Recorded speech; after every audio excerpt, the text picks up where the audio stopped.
Chapter 31. Heavy Metal. The blast that destroyed Jim's left arm did more than just shred the limb. A chunk of the catwalk he stood on was suddenly missing. Without it, the metal that was barely supporting Jim's robot body as it was, finally buckled under the dense mass. The catwalk bent underfoot. Instinctively, Jim tried to reach for the door frame with his missing arm. "Oh yeah, my arm is gone," thought Jim rather calmly as he started to fall. Jim was around 7 stories above the deck. While he was only prepared to flail and fall flat on his face like a dodo, his suit was far smarter about his rapid descent.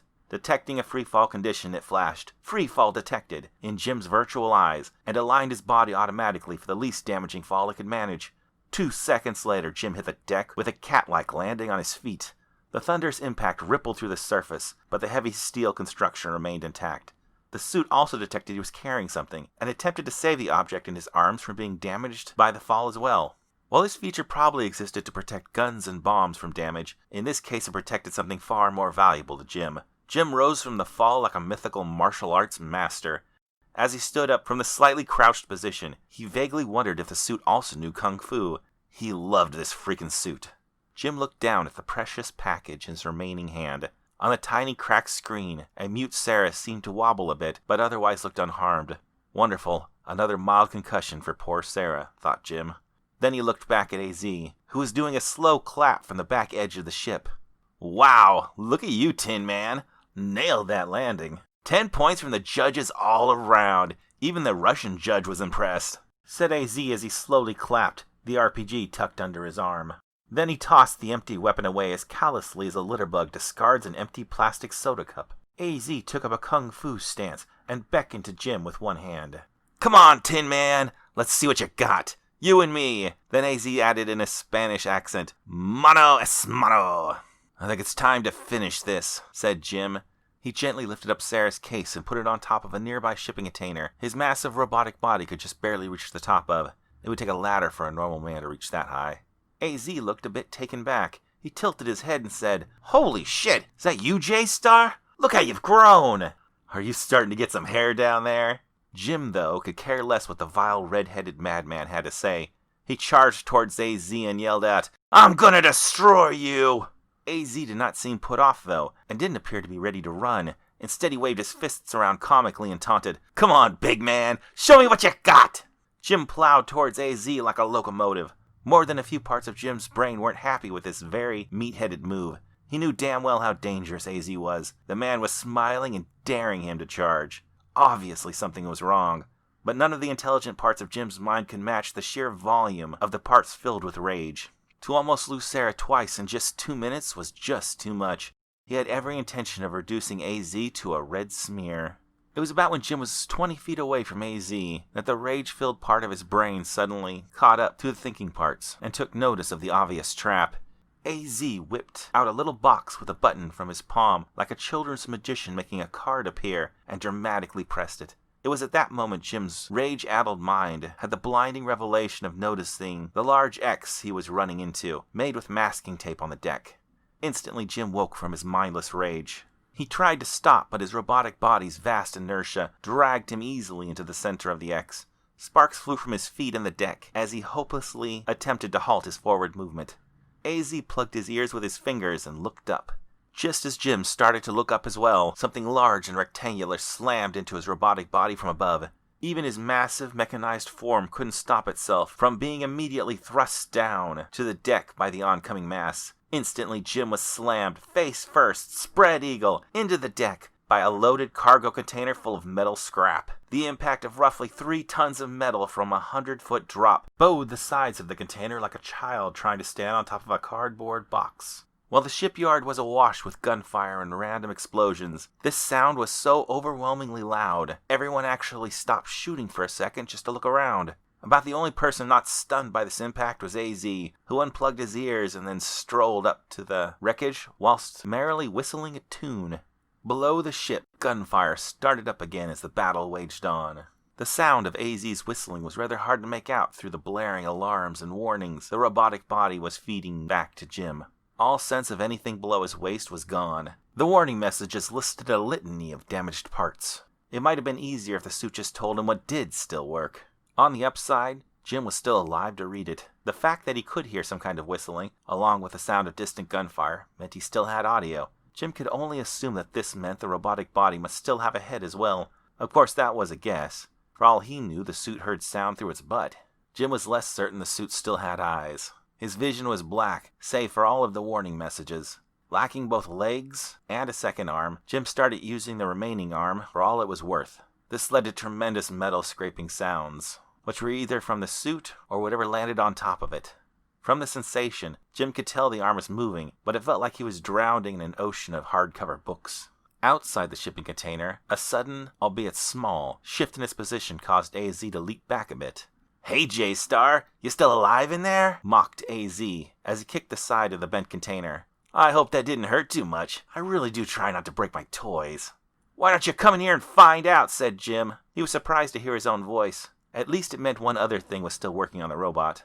"Somehow I don't think I'd have a lot of fun with you. At least not yet. But soon, J-Star. Very soon," said AZ.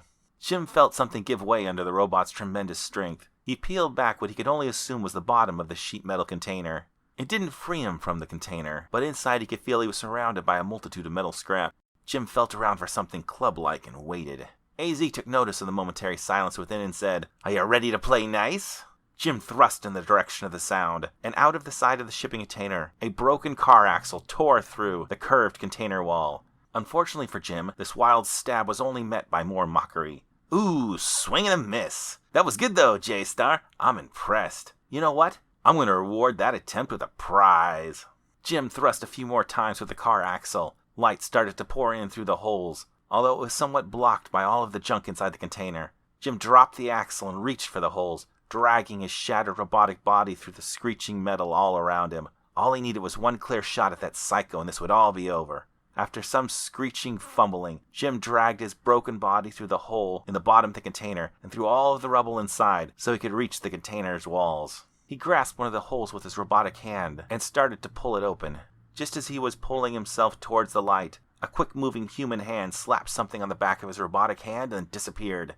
Jim tried to reach for the human arm, which could only be AZ's, but it was far too fast for him. He pulled his hand back into the dark container. The light was too dim to see anything. Jim concentrated on the controls the suit used.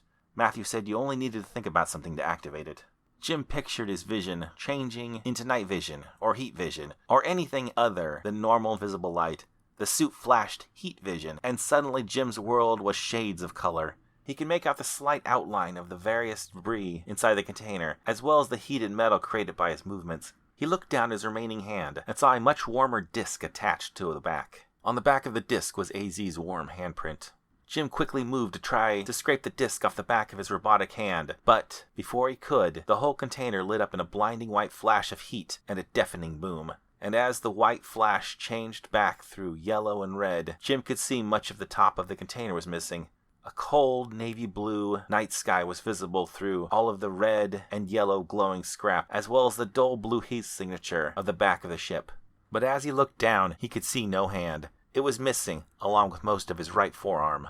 In hues of dull red walked up the demonic-looking body of AZ. "Ooh, J-Star, you're not looking so good," mocked the glowing red man. "I'm not done," growled Jim as he struggled to use the robot's stump to move forward. "Come on, J-Star. Enough's enough. Time to give up. I've won," said AZ as he crouched like a gargoyle on the edge of what was left of the shipping container, and looked down at the giant robot, slowly crawling its way towards him on a single remaining stump. "And I was always meant to win. You know that, right? You old guys, you just don't get it. You and Cavell, you're done. You're through. Your loss is inevitable as the cold hand of death coming to take you away. It's my world, J-Star, and you're just living in it." "Your world is sick," said Jim as he struggled to get closer to the red-headed monster. He just needed to close the distance. Jim switched his vision back to visible light. In the glow of several small fires, through all of the twisted and scorched metal, AZ was perfectly visible. "My world is reality. But I don't suppose a bucket geezer like you would know anything about reality, eh? I'm gonna get real with you, J-Star. You are the ultimate sickness in this world. You and all of your other bucket geezers living in your pretend worlds. And right behind you, people like Carvel, trying to buy things with made-up money. Hell, even the idiots that bankrupted this world, thinking they can make a utopia if they just ignored it all collapsing around them. You all rejected reality. You are all fools, destined to lose, because I am reality. Violence is reality. That's the ultimate truth. That's why I'm unstoppable. I am the real world crashing down on you. I am the ultimate truth you try so pathetically to reject. And there isn't enough of these Tin Man bodies out there for you to defy it. My truth is what will make this world clean. And I'm going to spread the word, J-Star. I am the ultimate gospel, and I have legions of followers. And we're all going to beat the God's honest truth into every single one of you daydreaming old fucks.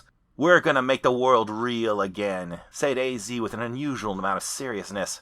During AZ's speech, Jim had gotten several feet closer. Almost there. Just need to keep him talking. So you're the cleansing fire of reality, then? You're going to make everything right with your truthful violence? How about I gift you with some reality? You were nothing without me. Just a mindless, out of control, raging child on the edge of self-destruction. That's your ultimate truth. You don't make, you don't create, you just destroy. And you know what? Most of this is my fault, for giving you this inflated sense of self-importance. You're no king, you're not even that smart. You're just an inflated ego running amok. Your reality is a child's tantrum. And you know what being old teaches you? The downfall of arrogance, said Jim as he feebly crawled just a little closer to AZ. I'm going to enjoy breaking you all over again, J-Star, said AZ with a wicked smile as he leaned in close. He was hovering just over the top of Jim's broken robotic body, slightly out of reach of its stubby arm. Not that it mattered. He was just close enough. My name's Jim, said Jim as he focused his mind on activating Weapons Bay 3. A little message popped up in Jim's eye that said, Pod 3 active. While Jim didn't have a mouth, or teeth, or even a proper human head in that robotic body, he was smiling just as wide as AZ ever did. An armored plate on the shoulder of the broken robot sprung open. In the span of time between heartbeats, AZ watched the panel fly over his shoulder and started to turn. AZ was fast, but at that range not fast enough. Out of the space below the panel sprung several small spheres. The spheres were the shaft from the VTOL. Jim had asked Nate to install them to help throw off the missiles he guessed AZ would have waiting for him. Had it been quicker to activate, he might have popped them earlier. And if AZ was even just a few feet further away, they would have done nothing but annoy him. In a white flash of light, hundreds of small shards of metal exploded out of the spheres, dozens of which tore into the left side of AZ's face, head, and neck. Checkmate, motherfucker.